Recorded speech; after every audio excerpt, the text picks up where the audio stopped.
sampai di Yasrib, sampai di Madinah, berhenti semayang. Lalu Rasulullah bertanya kepada Jibril, "Ya Jibril, apakah tempat yang seumpama ini?" Jibril kata, "Inilah tempat kamu akan berhijrah selepas daripada ini, dan inilah tempat tanah kubur kamu, ya Muhammad." Disitulah di mana Rasulullah SAW disemadikan, di Yasrib, di Madinah itu, saudara-saudara sekalian. Kemudian dia melalui lagi Bukit Tursina, sampailah di Masjidil Haram, sampailah di Masjidil Aqsa, saudara-saudara. Semua para nabi, para rasul, para wali Allah, ribuan mereka sudah menunggu kedatangan Rasulullah sallallahu alaihi wasallam. Bila Rasulullah datang, sampai saja ada riwayat yang mengatakan Jibril melaungkan azan dan disuruhnya Rasulullah sallallahu alaihi wasallam ialah menjadi imam kepada sebab Rasulullah menjadi tetamu dan dia menjadi imam kepada semua para nabi dan para rasul, termasuklah kepada para malaikat yang menunaikan solat semayang di Masjidil Aqsa itu, saudara-saudara sekalian. Selepas itu, bila Rasulullah menjadi tetamu kepada mereka, dibawa dua bekas, suatu yang berisi susu, suatu yang berisi arak. Bila Rasulullah memilih yang di sebelah kanan, Rasulullah memilih susu. Lalu Jibril alaihissalam bertanya, "Ya Muhammad, ya Rasulullah, kenapa kamu pilih susu? Kenapa kamu tidak pandang sebelah kiri? Kenapa kamu tidak memilih arak?" Maka jawab Rasulullah, "Inilah fitrah kehidupan sebagai seorang manusia, saudara-saudara sekalian.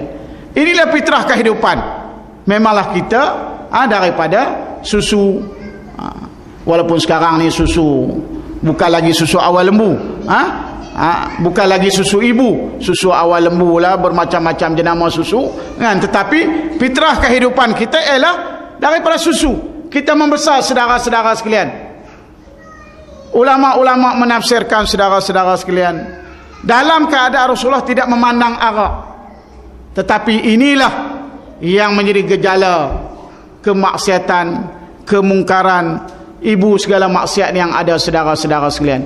Walaupun di sana, ya ayyuhallazina amanu innamal khamru wal maisiru wal ansab wal azlam risun min amali syaitan, arak, judi, bertenung nasib ini adalah kerja-kerja syaitan yang cukup alergi, cukup dibenci oleh Rasulullah SAW, tetapi inilah yang menjadikan di antara hasil bumi dalam negara kita.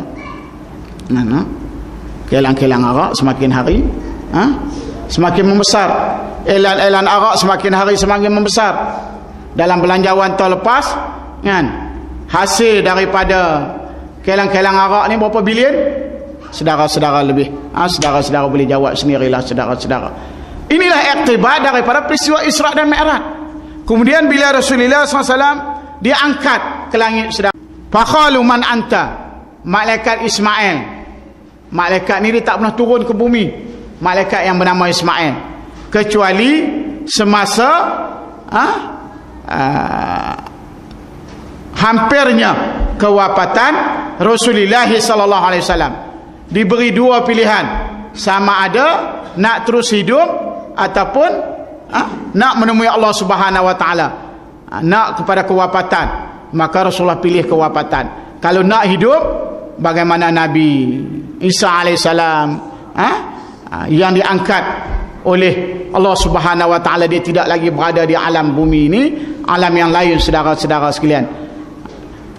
Semasa itu saja malaikat Ismail inilah yang menunggu di pintu, menjaga di pintu utama ini. Apa kata dia? Faqalu man anta, siapa dia? Padahal bukan dia tak tahu, dah 10 tahun lebih, 11 tahun Jibril hari-hari turun naik bawanya wahyu Al-Quran itu kepada Rasulullah SAW. Lalu jawab Jibril, qala ana Jibril. Jibril kata, ana Jibril. Qalu wa man ma'aka, dan siapa bersama dengan engkau? Jibril jawab lagi, qala Muhammad, kata dia bersama dengan aku ialah Muhammad. Lalu malaikat itu berkata lagi, qalu wa qad bu'isa ilaihi apakah dia dah apakah dia diutuskan oleh Allah Subhanahu wa taala? Maka jawab Jibril alaihissalam, malam ini dia diutuskan, dia menjadi tetamu kepada Allah Subhanahu wa taala. Maka jawab malaikat Ismail, qala na'am, kata dia.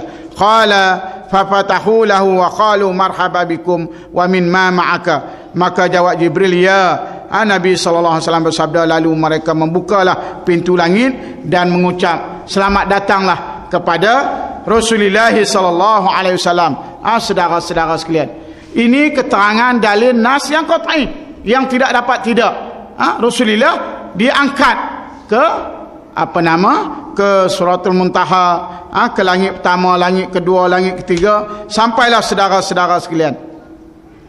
Saudara-saudara dan juga sahabat-sahabat yang dirahmati oleh Allah Subhanahu wa taala, dalam perjalanan tadilah yang digambarkan, banyak peristiwa-peristiwa yang digambarkan kepada Rasulullah SAW. Bila Rasulullah bau satu bauan yang cukup wangi, Rasulullah melalui bauan yang cukup wangi, maka Rasulullah tanya, ya Jibril, apakah bauan yang sangat wangi? Dia ceritalah, Jibril cerita, inilah peristiwa Masitah. Saudara-saudara sekalian, pegawai khas, kalau dalam kitab dia sebut tukang sikat rambut anak Firaun, orang gaji Firaun, suatu raja yang memerintah pada waktu itu. Firaun yang dia mengaku dia sebagai Tuhan, ana rabbukumul a'la, ataupun ayat yang lain innahu tagha, yang disifatkan oleh Allah Subhanahu wa taala. Masitah ni saudara-saudara sekalian, bila dia sikat rambut anak Firaun, bila sikat itu jatuh, dia kata laknat Firaun. Dia sebut bismillah. Dalam masa yang sama dia melaknat Firaun. Lalu anak Firaun, puteri Firaun ini kata, ada lagi ke Tuhan yang lain? Ada lagi Tuhan yang lain? Jawab Masitah, ya. Dia kata, Tuhan aku, Tuhan kamu, dan Tuhan ayah kamu. Berkali-kali puteri Firaun ini sebut. Dia kata, kalau kamu ucap lagi, aku bagi tahu kepada ayah aku. Aku bagi tahu ke ayahku, kata dia. Kata Masitah, terpulanglah kepada kamu. Kamu nak bagi tahu ke?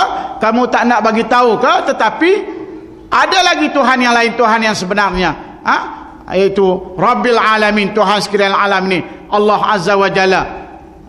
Maka akhirnya bila puteri dia bagi tahu, saudara-saudara sekalian, ringkasnya, Firaun yang mengambil suatu tindakan. Saudara boleh bayangkanlah, inilah di kalangan ulama-ulama mereka memperjelaskan kisah ini, betapa kuatnya akidah yang ada kepada Masitah ini, saudara-saudara sekalian. Betapa kuatnya akidah yang ada kepada dia. Firaun himpun rakyat jelata dia. Dia himpun kayu, dia gelegak, dia letakkan kawah yang besar, dimasukkan air yang mendidih. Kita yang kita masak gulai lah, kita bubuh rempah, kita bubuh santan yang menggelegak, lalu kita masukkan isi ikan, ataupun kita bakar ayam, kita lihat macam mana. Tetapi tak dapat digambarkan.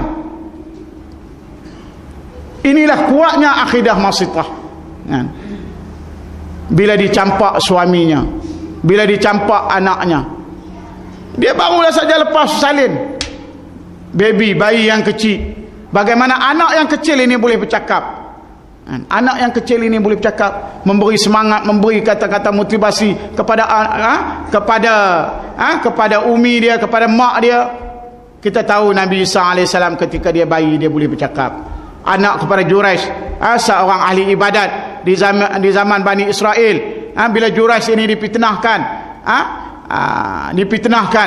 anak pelacur yang melacur dengan pengembala kambing itu, budak itu boleh bercakap, kata ayah dia bukanlah si Juraish, ayah dia ialah pengembala kambing. Anak Masitah ini yang kecil ini boleh bercakap, memberi semangat, memberi kata-kata motivasi kepada mak dia, dan akhirnya Masitah itu dicampakkan ke dalam